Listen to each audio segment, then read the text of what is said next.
James, we're going to talk about, you said a statement earlier this week that's really good, very powerful, and we're going to talk about that. We're going to talk about the haunting. And what we're talking about the haunting is what happens when a leader encounters a traumatic situation.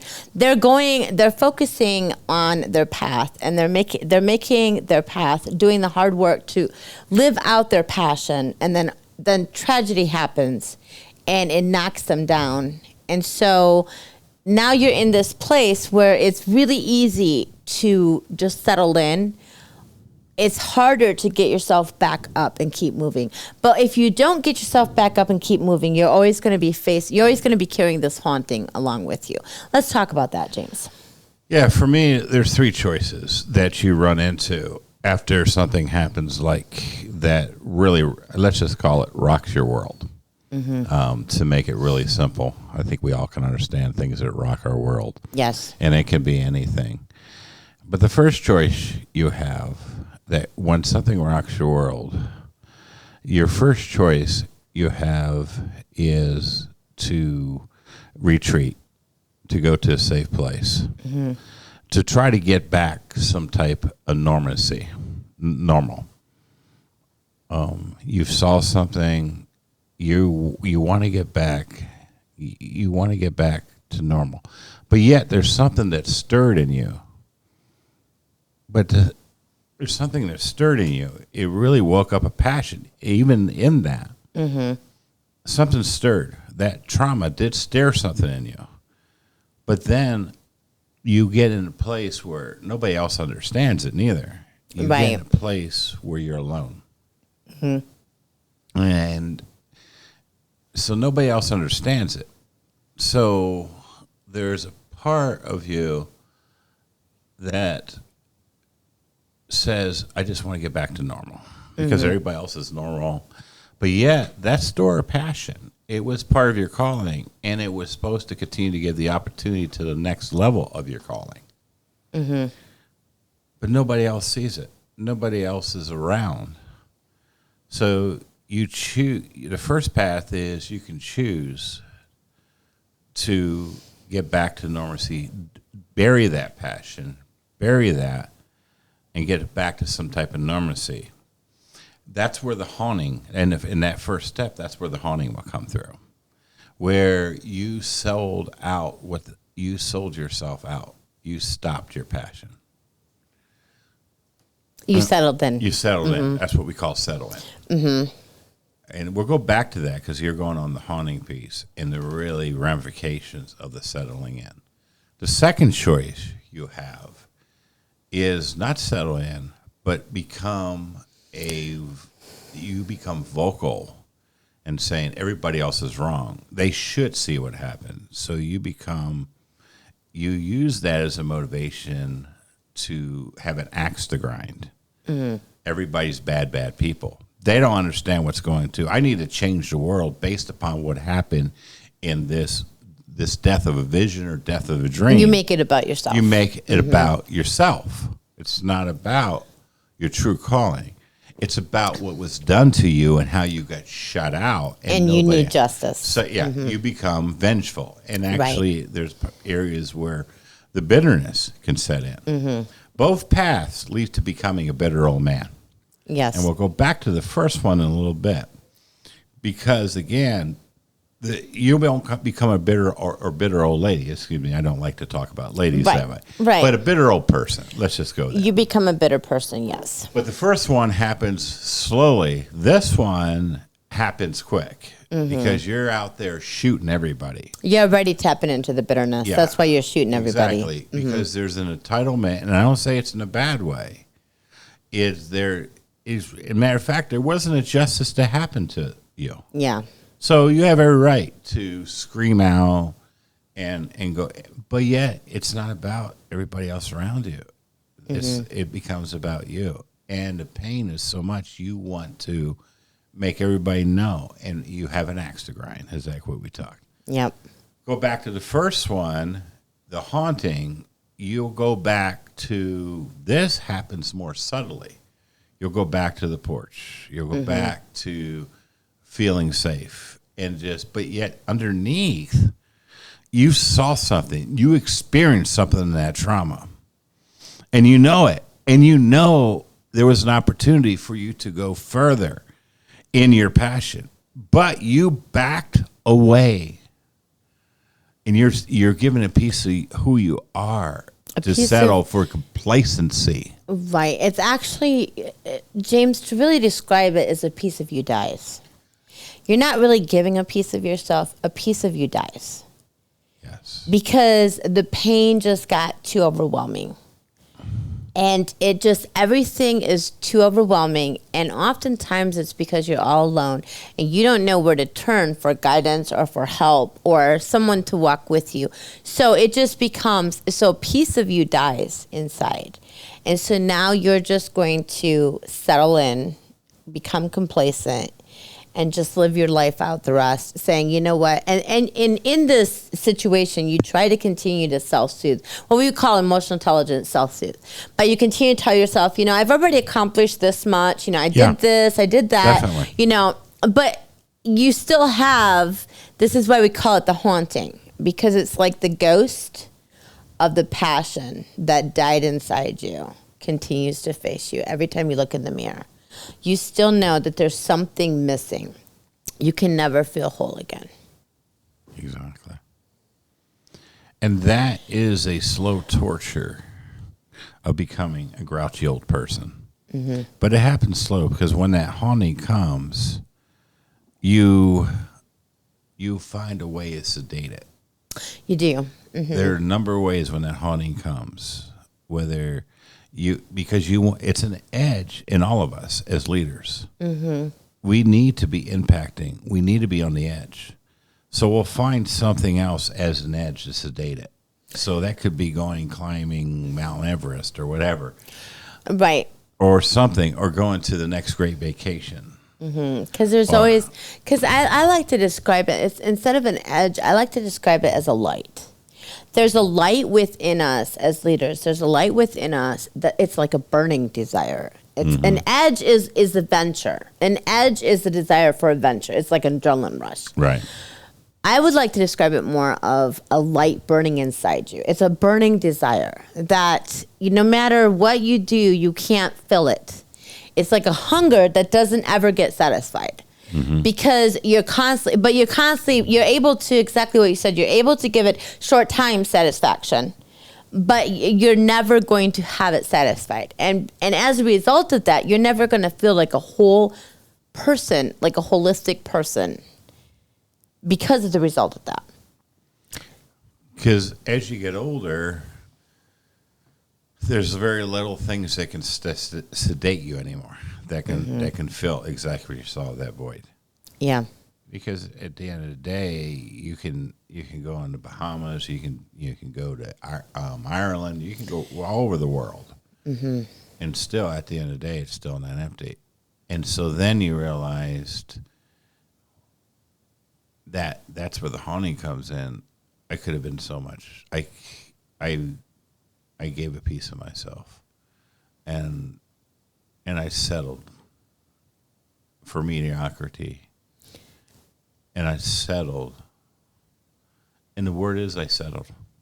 It really is, and then it goes on, to the fact of you become a walking dead. That's what you become, as a walking dead, because again, a piece of you died. But it's not dying. That's the hauntedness, because it's continuing to it's stirring inside you. So you become the walking dead, and you're constantly looking for a way to satisfy that hunger, to satisfy that, but it's never going to be satisfied. And so and then there's a sadness. You're surrounded with a tremendous amount of sadness. What if? Because there's like an emptiness. There's a huge hole inside you. That is what if. So, yeah. And what do you do with that when you get older and you look back on your life, and you look back with regrets?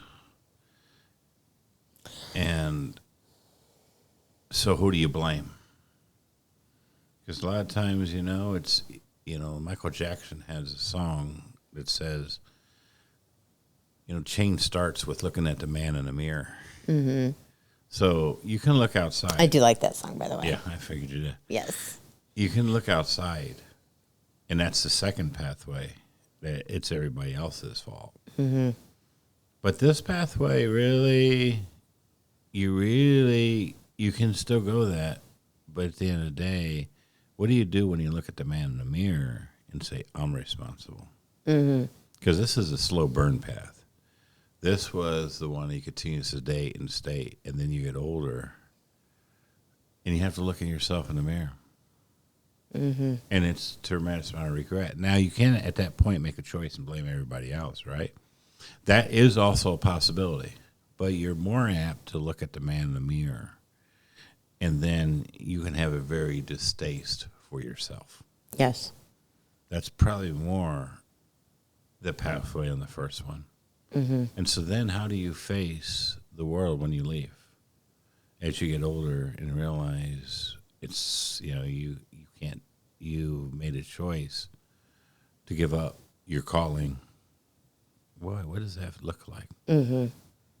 That's the haunting. There's hope after that, definitely.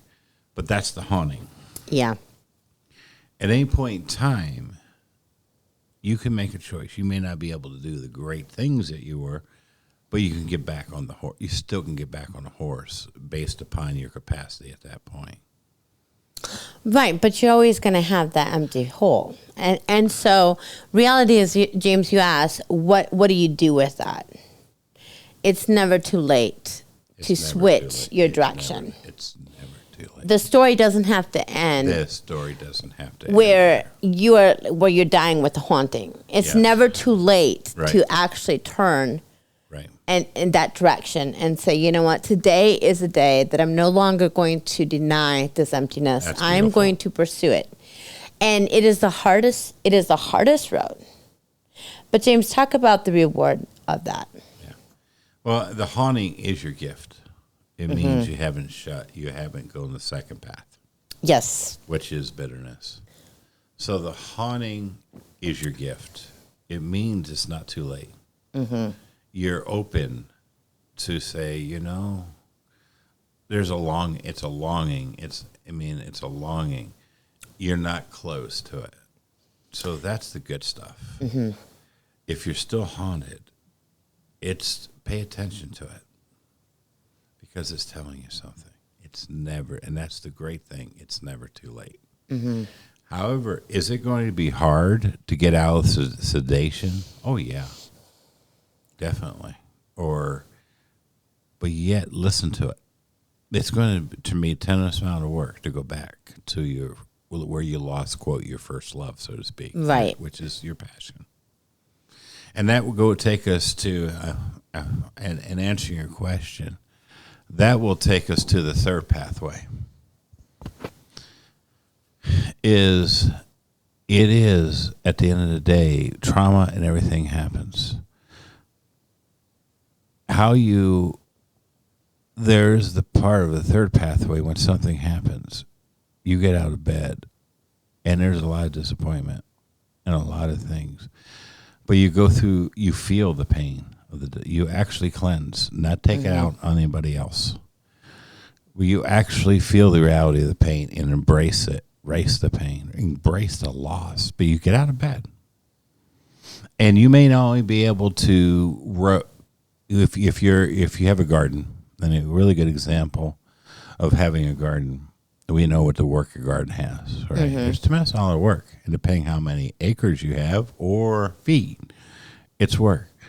So in that disappointment, in that tragedy, in that loss, is what we talk, great loss. You may not only be able to get out of bed and pull a couple weeds in that garden, but that's enough, because there's a tremendous amount of pain and disappointment. But you're only going to be able to do one row. But the power in that is only doing that one row gets you out of bed the next day, and you keep moving. Yep. You're going to be feeling the tremendous amount of loss and pain, and you're not going to be running. You're not going to be able to do the gardening the way you were in that process. It's going to take you back, and you're going to have to feel. But when you get back up on a horse, you break an arm, you go slowly, you can still get out of bed. Mm-hmm. But the great thing in that is you're not. The great thing. We're back to your question. The great thing in that is you're not going backwards, and that you're not losing your passion. Mm. It's there, and the passion right now is all the passion is directed on healing at this point. Mm-hmm. Because you're going to come through that more stronger than you ever imagined. That passion is going to be more powerful once you come through the healing. That's what I was going to say. The pain actually will magnify that passion if you allow it. It will actually magnify that person. And you're going to come out of that. You're going to come out of that pain a total transformed person. Oh, man. You're not going to recognize yourself. You're not. Mm-hmm. And you're going to say things and do things that impact in ways you never would imagine. Mm-hmm. And the neat thing through it all, there's so many benefits. The other thing, there's no regrets. There's no haunting. There's no haunting. Mm-hmm. There's not what we call is the despair haunting. Yeah. You don't have to live with the regret. Because it all goes back to we always talk about. And we're going back to the garden again. Wise old man was in his garden pulling his weeds. And somebody came up to him and asked him, if this was your last day on earth, what would you do? And the wise old man said, I would finish pulling the weeds in this row. Mm-hmm. Why? Because there's a piece that you're living out, your passion. You lived your life to the fullest. And you're still living it. Mm-hmm. And you're still pulling weeds. Mm-hmm. And you're never stopping. Yep. And whatever those weeds that each one of us as leaders has, we never stop pulling weeds. Exactly. We never stop fighting battles. We never stop. What I mean by fighting battles is we dig in. We never stop growing. There it is. We never stop growing. Mm-hmm. And we never stop impacting. And whatever it costs, whatever it takes, we come through that one tragedy. There's going to be another one. There's going to be another rope pulled out from it. But at the end of the day, we never stop. The job's never done. Job's never done, no. But near there's joy. Mm-hmm. The joy and the pain go hand in hand when you're in your passion, and your passion is so powerful. Mm-hmm. That never stops, and it gets you out of bed in a way that you have no clue. When you get knocked down, it takes everything to get out of bed. But you get out of bed. And it doesn't matter how fast you're moving, how many rows you do, how many mountains you used to be able to conquer. That's not the metrics we look at. No. The metrics that we look at is you never stop moving forward. Mm-hmm. The first path can keep you stagnant. The second path can make you move backwards in a direction. What does that mean? You start fighting, and all the work and great person you were, you start getting labeled as somebody that has an axe to grind, and you go backwards. Well, the first path, James, is you're haunted. You're stagnant. The second path is you're chasing ghosts. Yeah. And you start chasing ghosts for the rest of your life. And what does it do to you, who you are? And that's exactly. not who you are. Exactly. And the third path is freedom. Oh, yeah. That's really the description of the three different paths. Exactly. You have three different choices coming out of a tremendous amount of trauma. You have three different choices. Again, we can't choose. We have no control over our circumstances. Mm-hmm. We have control over our reaction of our circumstances. And our reaction is what is going to propel us in a direction forward. And it's all by choice. So you have three choices. You can either be haunted for the rest of your life, you can be chasing ghosts for the rest of your life, or you can live in freedom for the rest of your life. So if you're out there sitting today and you're haunted and you want somebody to walk with you, we're here at Orange Rose Services. Mm-hmm. Come on, contact us online at orangeroseservices.com. Thank you, James. This has been a fantastic conversation. And I know for our followers, they were used to expecting a podcast last week. We had technical difficulties. That's why we're issuing it this week.